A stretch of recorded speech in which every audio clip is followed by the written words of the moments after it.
இந்த சூரியனுக்கும் வருணனுக்கும் பெரிய போட்டி நடக்குது போல இருக்குங்க. அதுக்காக தான் 2 பேரும் மாறி மாறி அவங்களோட பவரை நம்மள்ட்ட காமிச்சிட்டே இருக்காங்க போல இருக்கு. அப்படிதாங்க ஆயிடுச்சு அன்னைக்கு பார்த்தீங்கன்னா.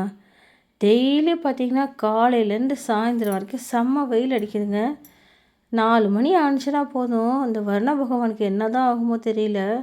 அவர் பங்குக்கு நானும் என் பங்குக்கு மழையை கொடுக்குறேன் பாருன்னு சொல்லிட்டு போட்டி போட்டுட்டு மழையை கொடுத்தாருங்க அன்னைக்கு. இது எதுக்கு சொல்ல வரேன்னா, ஆடி பூரத்தன்னைக்கு பார்த்தீங்கன்னா கோயிலுக்கு கிளம்பலான்னு ஆசை ஆசையாக கிளம்பிகிட்டே இருக்கேன். இருட்ட ஆரம்பிச்சிது 6:30 மணிக்கு. அப்பா நல்ல வேலை சாமி, கரெக்டாக நாங்கள் கோயில் போகணும் உள்ளே நுழையிறோம், அப்போ தான் மழையே வந்துச்சு.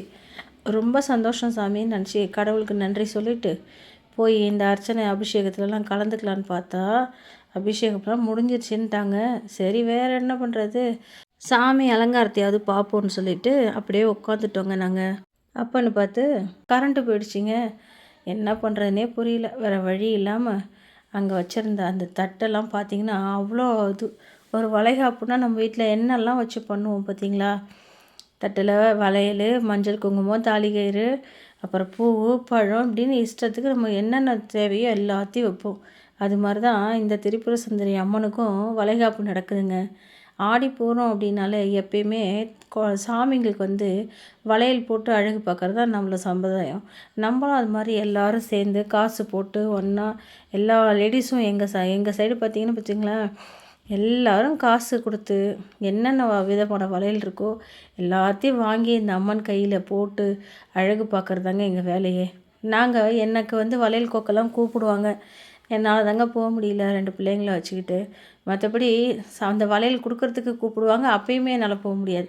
எனக்கு ஆனால் தனியாக வந்துடும். நான் வளையல் கொடுக்க முடியலனாலும் வாங்க முடியலனாலும் என் வீடு தேடி எப்படியாச்சும் ஒரு 2 வளையலாவது எனக்கு வந்துடுங்க.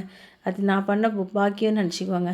அதுக்கப்புறம் இந்த சாமி அழகாக சாமிக்கு அலங்காரம்லாம் பண்ணி பாருங்கள் எவ்வளோ சூப்பராக இருக்காங்க இந்த திரிபுர சுந்தரி அம்மன்.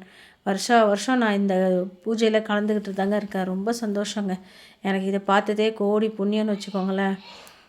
இதுக்கப்புறம் பார்த்திங்கன்னா அந்த மாலையெல்லாம் கட்டி அப்படியே அழகாக நம்ம வீட்டில் எப்படி தோரணம்லாம் கட்டுவாங்க, அந்த மாதிரியே பாருங்களேன் எவ்வளோ அழகாக இந்த வளையல்லே செஞ்சுருக்காங்க பாருங்கள் அம்மனுக்கு.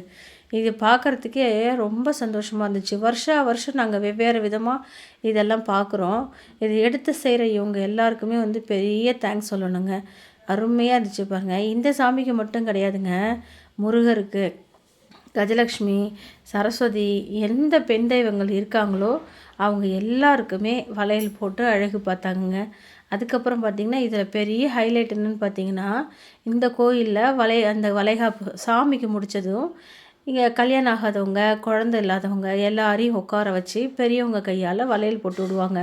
இதெல்லாம் முடிச்சுட்டு பிரசாதம்லாம் வாங்கிட்டு போகலான்னு பார்த்தா மழை நான் விடுவேனாங்குது. வேறு வழி இல்லாமல் அப்படியே கொஞ்சம் நேரம் ரெஸ்ட் எடுத்துகிட்டு ஃபோட்டோலாம் எடுத்துகிட்டு வீடியோலாம் எடுத்துகிட்டு வீட்டுக்கு நாங்களும் அழகாக கிளம்பிட்டோங்க.